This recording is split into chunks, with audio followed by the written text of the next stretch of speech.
नमस्कार। SME express में आज हम मौजूद हैं पुणे में बड़ी संख्या में माइक्रो स्मॉल मीडियम एंटरप्राइजेज हैं। आज इस प्रमुख इंडस्ट्रियल सेंटर में हम स्मॉल बिजनेसेस के मूड को समझेंगे और ग्रोथ के नए अवसरों पर फोकस करेंगे। कार्यक्रम में हमें यहाँ के इंडस्ट्री लीडर्स ज्वाइन कर रहे हैं। प्रशांत गिरबाने, डायरेक्टर जनरल एमसीसीआई, आपका शुक्रिया हमें ज्वाइन करने के लिए। Rujuta P Jagtap, executive director SAG test plan, thank you for joining us ma'am. साथ ही हमारे साथ मौजूद हैं दीपक करांदीकर साहब, director Pragati press parts, thank you, आप सभी का शुक्रिया। आइए बातचीत के सिलसिले को शुरू करते हैं। प्रशांत जी, शुरुआत में आप हमें बता सकें यहाँ पर जो एमएसएमईज ऑपरेट कर रहे हैं उनके आप इस समय मूड के बारे में कैसे हमें समझाएंगे? आपके यहाँ पर आप लोग एक सर्वे भी कंडक्ट करते हैं, तो उसकी फाइंडिंग्स क्या दर्शा रही हैं? ग्राउंड पर किस तरह की हलचल है?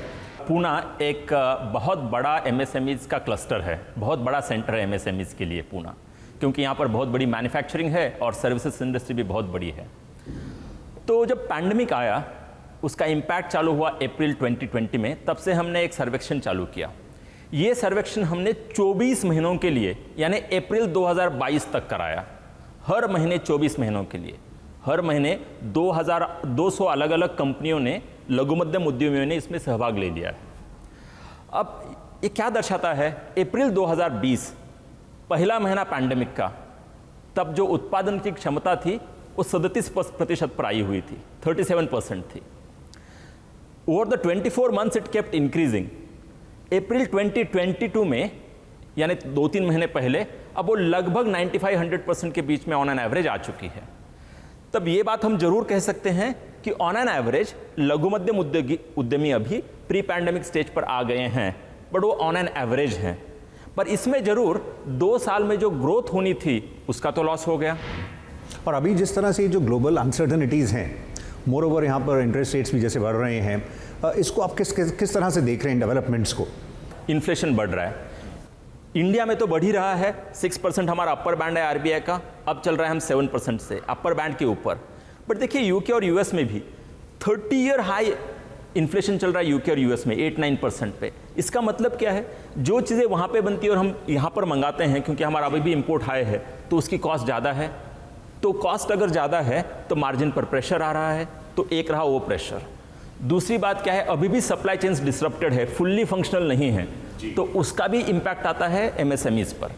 तीसरी बात, ये जरूरी है इंटरेस्ट रेट बढ़ना, अनफॉर्चुनेटली ये जरूरी है इंटरेस्ट रेट बढ़ना, क्योंकि इन्फ्लेशन को कंट्रोल करना जरूरी है। बट इंटरेस्ट रेट जब बढ़ता है तो उसका भी इम्पैक्ट एमएसएमईज पर आता है।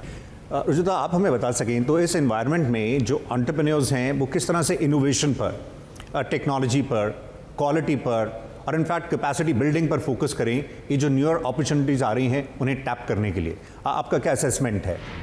जब हमने देखा था कोविड में, पैंडेमिक में, काफ़ी सारी जो कंपनीज थी, सर्विस इंडस्ट्रीज़ खैर वर्क फ्रॉम होम कर पा रही थी, लेकिन जो मैन्युफैक्चरिंग कंपनीज थी वो वर्क फ्रॉम होम नहीं कर पा रही थी, क्योंकि काफ़ी सारे कंपनीज में ना ईआरपी था, एंटरप्राइज रिसोर्स प्लानिंग, ना न्यू एज टेक्नोलॉजीज थी, आईओटी बोला जाए, industry of thing, internet of things, या disruptive technologies like artificial intelligence, machine learning, other things. So ये जो थी वो इम्प्लीमेंट नहीं की थी उन्होंने, इसीलिए work from home was very difficult. 2 महीने उनका कुछ भी बिजनेस नहीं हो पा रहा था।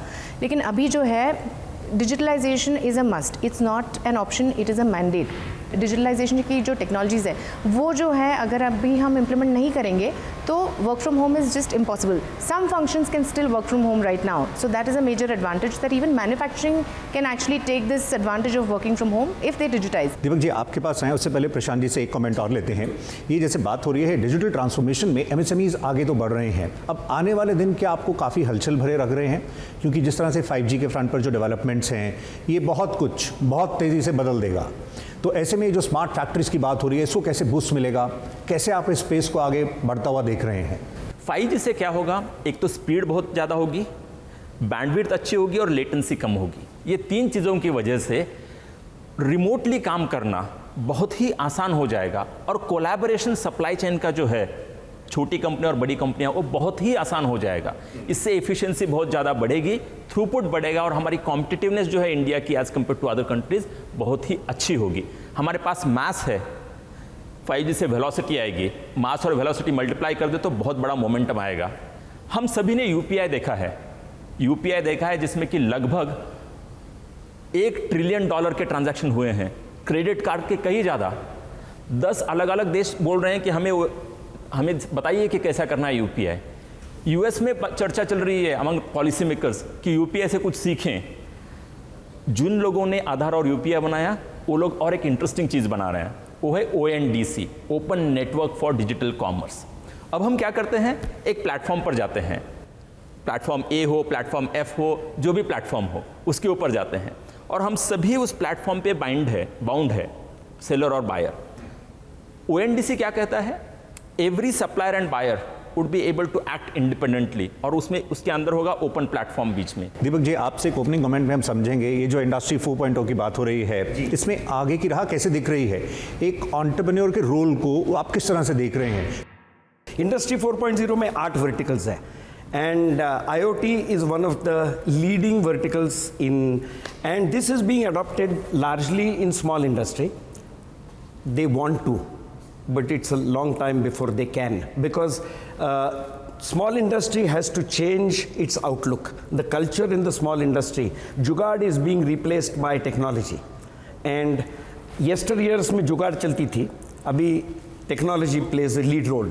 तो आपको कुछ डिजिटल डिवाइड नजर आ रहा है कहीं पर, माइक्रो उद्यमियों और बाकी जिस स्पीड पर चेंजेस हो रहे हैं, और उनको कैसे सपोर्ट किया जाए? लार्ज इंडस्ट्री पे तो digital is being adopted very fast because they have the bandwidth, they have the manpower, they have the skill sets, while in small industry skill sets is a big issue that we are not able to relate with the coming technology. आप हमें ये भी बता सकें Prashant ji, industry के साथ जहाँ तक एकेडमिया की पार्टनरशिप है उस फ्रंट पर और कैसे आगे बढ़े? आप उस तरफ आप कुछ काम भी कर रहे हैं, इनफैक्ट इंजीनियरिंग स्टूडेंट्स के साथ मिलकर इंडस्ट्री की जो कुछ प्रॉब्लम्स हैं उनको एड्रेस करने के लिए बढ़ रहे हैं, तो उसके बारे में बताएं, क्योंकि वो भी एक क्रूशियल पार्ट है।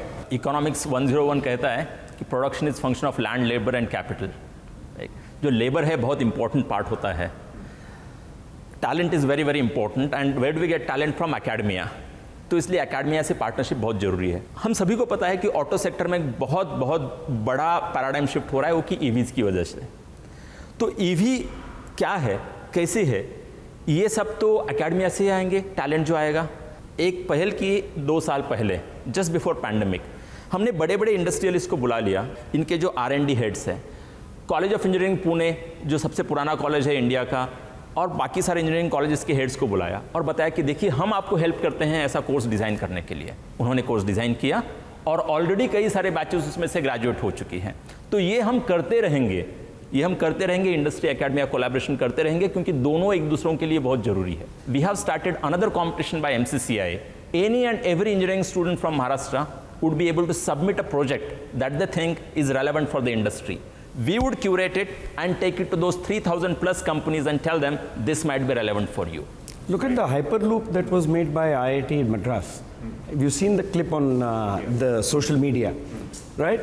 The Hyperloop that we talk about has been tried and tested, and the students are now willing to demonstrate a Hyperloop that runs for first 500 meters.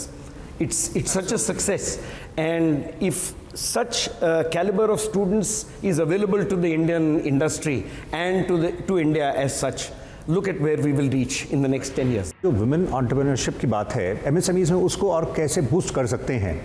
क्योंकि रिपोर्ट्स बता रही हैं कि जो विमेन ओन्ड MSMEs हैं उसके figures अगर हम देखें, रिपोर्ट बताती हैं कि वेस्ट बंगाल में it's almost a little above 20%, लेकिन तेलंगाना, कर्नाटका, यूपी, आंध्रा, गुजरात और इनफैक्ट यहाँ महाराष्ट्र में भी ये 6.5% से लेकर 8% के आसपास है जो विमेन पार्टिसिपेशन है।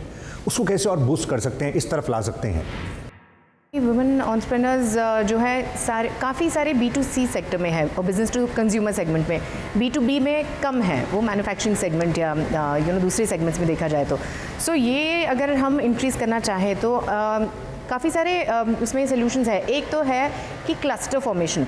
अभी MCCI जो है एक हिरकणी क्लस्टर फॉर्म कर रहा है, उसमें वो एक पूरा it will be a cluster for women, जिसमें it be a land building, common amenities, common facilities जो होंगी वहाँ पे। सो सबको डिफरेंट मैन्युफैक्चरिंग स्पेसेस दिए जाएंगी सब्सिडी पे, सब्सटैंशियल सब्सिडी होगी उसमें, एंड इसमें उनको कॉमन एडमिनिस्ट्रेटिव फैसिलिटीज़ भी दी जाएंगी। ये जो है वो काफ़ी हेल्प करेगा to attract more and more women in the entrepreneurial journeys. Scaling up के लिए हेल्प नहीं है, मेंटोरिंग नहीं है, ये सब जो है ये क्लस्टर फॉर्मेशन से बहुत रिजॉल्व हो सकता है। सो स्टार्टअप्स को स्केल अप करने में, मिड साइज कंपनीज को स्केल अप करने में ये बहुत ही ज़्यादा हेल्पफुल रहेगा। अगर हम यहाँ की ज़मीनी हकीकत की बात करें तो प्रशांत जी, किस तरह का फीडबैक आपको एमएसएमई से मिल रहा है? उनके चैलेंजेस को आप कैसे रीड कर रहे हैं? अब कुछ ऐसे भी बताया जा रहा है कि पावर को लेकर भी जो स्मॉल यूनिट्स हैं काफ़ी इश्यूज फेस कर रहे हैं, आपको किस तरह का फीडबैक मिल रहा है? एमएसएमईज के मेन चैलेंजेस क्या है नॉर्मली? एक होता है नॉर्मली डिलेड पेमेंट्स का एक बहुत बड़ा चैलेंज होता है, सबसे ईज ऑफ डूइंग बिजनेस का बहुत बड़ा चैलेंज होता है, तीसरा है एनर्जी कॉस्ट और चौथी है लॉजिस्टिक्स। 4 अगर बड़ी हम रीजंस बताएं तो एनर्जी कॉस्ट एक बहुत ही बड़ी प्रॉब्लम है। अब एनर्जी कॉस्ट का पॉइंट ये है कि इंडिया में एनर्जी कॉस्ट ज़्यादा है, इसलिए हमारी कॉम्पिटिटिवनेस पे इम्पैक्ट आता है, हमारे एक्सपोर्ट्स पर इम्पैक्ट आता है उसका। जो एमएसएमईज 50% एक्सपोर्ट पे कंट्रीब्यूशन करती है इंडिया के, उनके एक्सपोर्ट और भी कॉम्पिटिटिव हो सकते हैं as compared to other countries, अगर एनर्जी प्राइसेस हम कंट्रोल कर पाएँ तो। We make our own power and use our own power. So we make it and use it.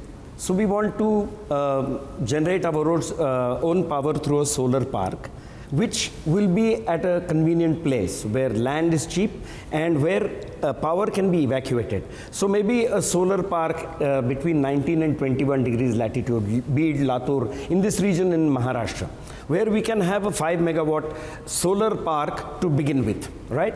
It gives about 75 lakh units at the minimum, right? And this can be set up by a cluster of people, SMEs. So we will generate power, we will put it into the grid and meter for 1 to 25 if there are 25 participants and deliver at 1 to 25. Simple.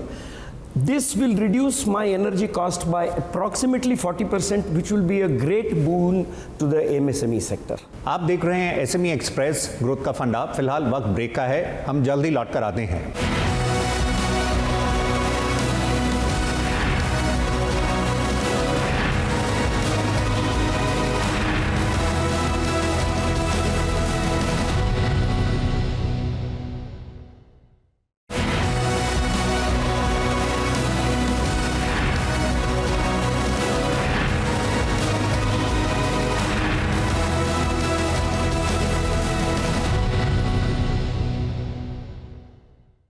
Welcome back. आप देख रहे हैं SME express growth का फंडा। आज हम मौजूद हैं पुणे में।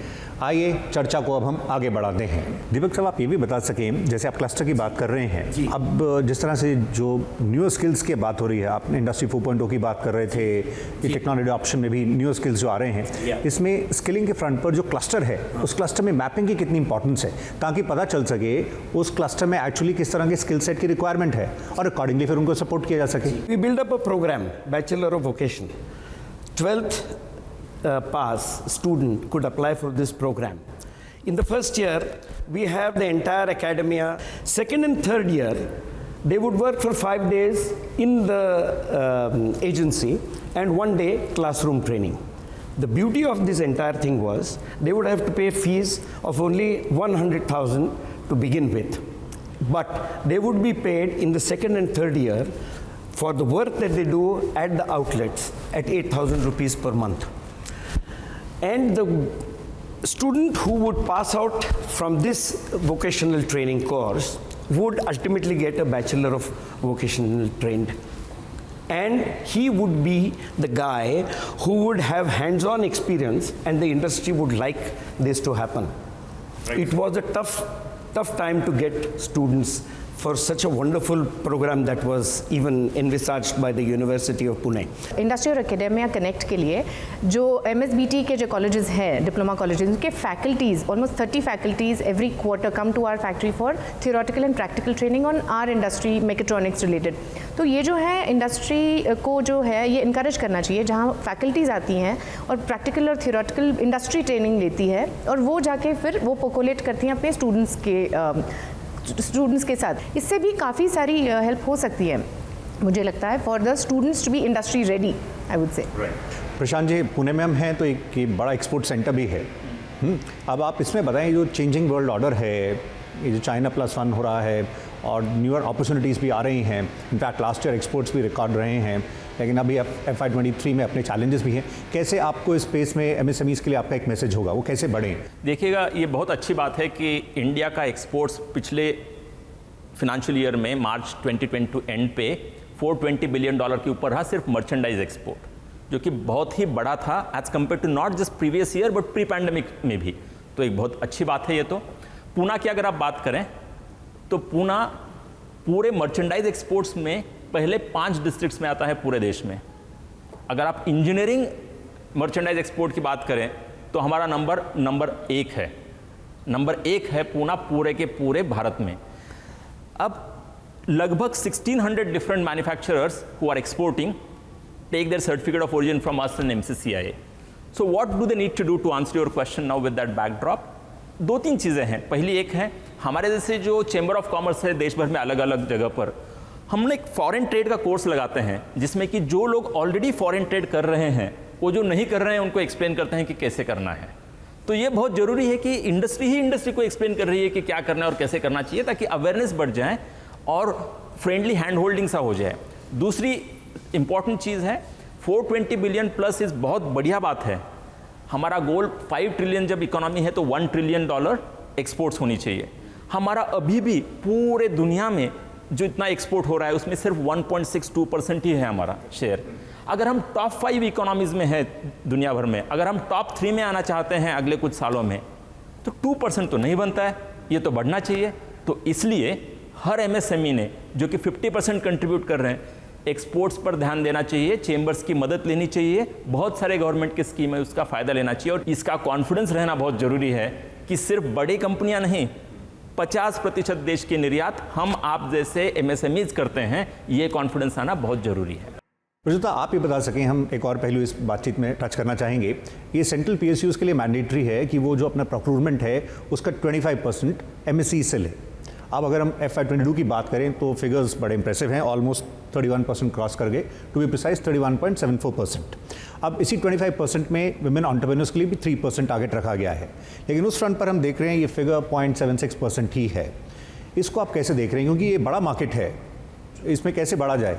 अलॉटमेंट किया जा रहा है लेकिन वुमेन एंटरप्रेन्योर्स को उसका एडवांटेज ले नहीं पा रही है। इसमें काफ़ी पहलू हैं। एक तो काफ़ी सारी महिलाओं को ये इन फंड्स या स्कीम्स की जानकारी नहीं है, एक ये देखा जा रहा है, बिकॉज हमने सर्वे किए हैं, काफ़ी सारे महिला उद्योगिनी जो है उनसे बात करी है। सो काफ़ी सारे I think the reach, the awareness is very important with the women entrepreneurs की स्कीम्स क्या क्या हैं।